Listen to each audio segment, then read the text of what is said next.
प्रधानमंत्री जी, एक बड़ा मुद्दा जो इस चुनाव में है, बेरोजगारी और महंगाई की बात विपक्ष करता है कि महंगाई बहुत बढ़ी हुई है और बेरोजगारी पर आपका जो रुख है कि भाई 5 साल पहले आपने कहा था कि उस पे रोजगार की डेटा पर जो है उसकी विश्वसनीयता पर आपने प्रश्न उठाए थे।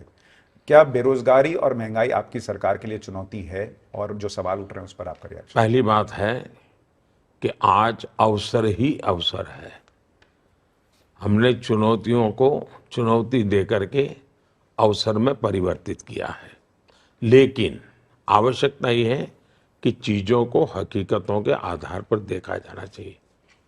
एक्यूरेट सोर्स से जो डेटा मिलता है उसको आधार बना। अब जैसे पीएलएफएस का डेटा, उससे तो विश्वसनीय मानोगे आप। पीएलएफएस के डेटा को तो विश्वसनीय मानोगे।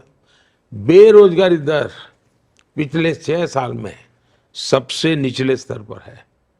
उसी प्रकार से ग्रामीण बेरोजगारी, यानी हर जगह पे आया कि भाई ग्रामीण इकोनॉमी बढ़ी है, ग्रामीण क्षेत्र में बेरोजगारी घटी है, ग्रामीण क्षेत्र में एक्टिविटी बढ़ी है, इकोनॉमी का सेंटर बनते जा रहे ग्रामीण। 2017 से लेकर के 2023 के बीच लेबर फोर्स पार्टिसिपेशन रेट पिछले दिनों से सबसे ज्यादा बढ़ा है।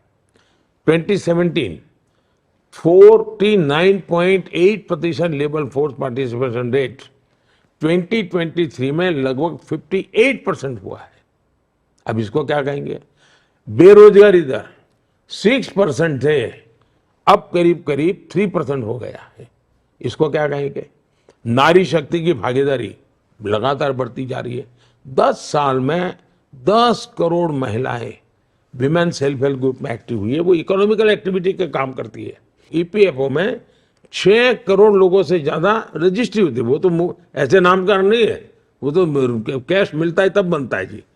सरकारी नौकरी, प्राइवेट जॉब दोनों बढ़ाई गई है। मुद्रा योजना, लाखों लोगों को हमने बिना गारंटी लोन दिए और एक एक व्यक्ति ने एक एक दो दो लोगों को रोजगार दिया। नए सेक्टर्स के लिए हमने स्पेस खोल दिया। हमने स्टार्टअप देखिए, पहले के जमाने में 200-300 स्टार्टअप थे, आज करीब 1.25 लाख स्टार्टअप्स हैं और टियर 2 टियर 3 सिटी के अंदर वो नेतृत्व कर रहे हैं। ड्रोन्स का क्षेत्र इतना बड़ा बढ़ा है जी। आज ड्रोन जीवन में इतना उपयोगी हो रहा है, इतना बड़ा, मैन्युफैक्चरिंग से लेकर के सर्विस सेक्टर तक। आज कोई भी टीवी कैमरा वाला, शादी वाला कैमरा वाला भी ड्रोन वाले अलग ऑपरेटर रखता है। ड्रोन दीदी का मेरा कार्यक्रम पूरे देश में बहुत बड़ा कमाल कर रहा है जी। मैपिंग की बात हो, कृषि की बात हो, रक्षा क्षेत्र हो, इवन ट्रांसपोर्टेशन का क्षेत्र हो। लेकिन अगर किसी को झूठ ही बोलना है तो इसका कोई उपाय नहीं है। जितने अवसर हमने पैदा की है वो पहले कभी नहीं हुए हैं, और जितने अवसर की संभावना हम देख रहे हैं वो भी पहले कभी नहीं सोचा गया था।